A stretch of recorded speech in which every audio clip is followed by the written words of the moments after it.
So, what is the story of Splatterhouse so far?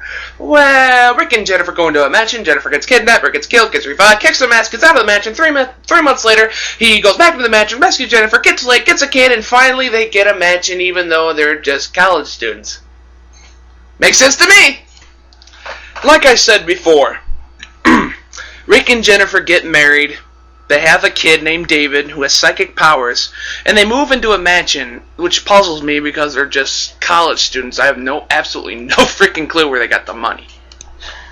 But that's not important. What is important, however, is that demons are infesting their house for no apparent reason because some guy named the Evil One has returned from like a prophecy or some shit. So it's up to Rick to don the mask once again and kick some zombie ass! Ass!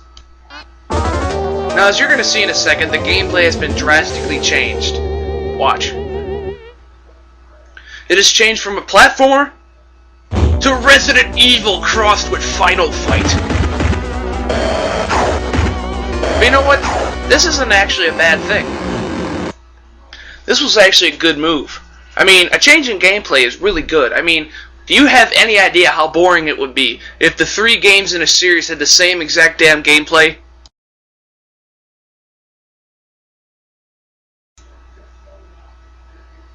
Fuck you. Moving on. In the game, you can jump kick, you can punch, and you can also throw your enemies. Check this out. You can throw them into the other enemies and own their asses, or you can punch them.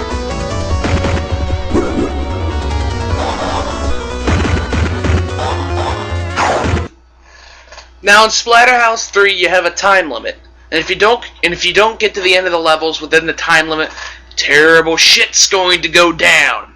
So to help you, instead of just punching enemies one by one and throwing into each other, here are some moves to help you out. There's a spin kick. You know what? Fuck it. I'm just gonna show you. If you're about to get gangbanged, do this. Throw them in a corner and spin kick their asses. It takes a ton of damage and you're invincible. Or if you collect steroids, power, you'll be able to transform into Mutant Rick. You're much more powerful in this form. You can also do the Kineko Driver! Body slam your opponent. And you should only use this as a last resort. Your final super move as Rick can be performed by doing the same button combination as the spin kick. What will happen is that tentacles will sprout out from every orifice of your body and attack everyone in range, causing massive damage, but will also cause damage to you.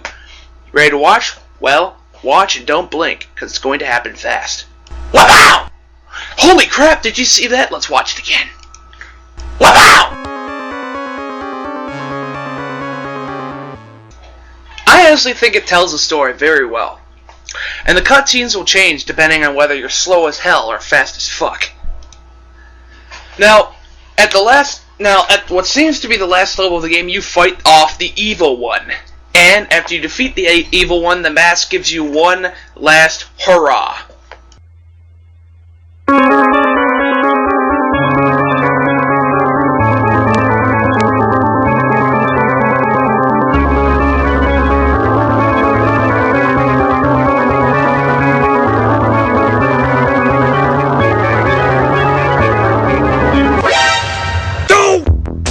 I think it's cool that after 3 games, the mask finally reveals its true intentions to rule the world once and for all, now that the Evil One is gone.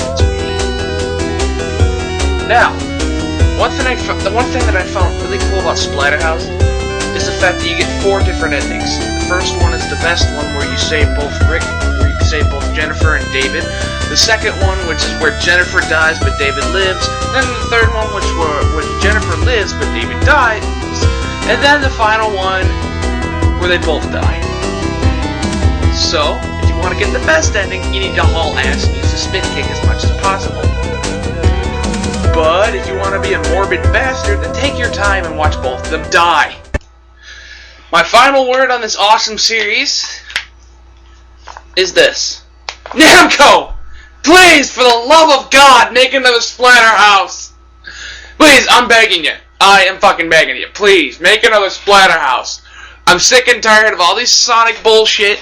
I don't want to see another Mario game because I've had enough Mario that I can shake a stick at. Please, for the love of God, we need something to rival Resident Evil. We need another Splatterhouse. Okay, fanboyism over. Oh, I know what you're thinking. But BigAl, you're leaving another very important game of the Splatterhouse series. Yes, you are. Yes, I am. And you were right. So, join me in the final part of the Splatterhouse review as Rick goes from badass to a freaking chibi. Stay tuned!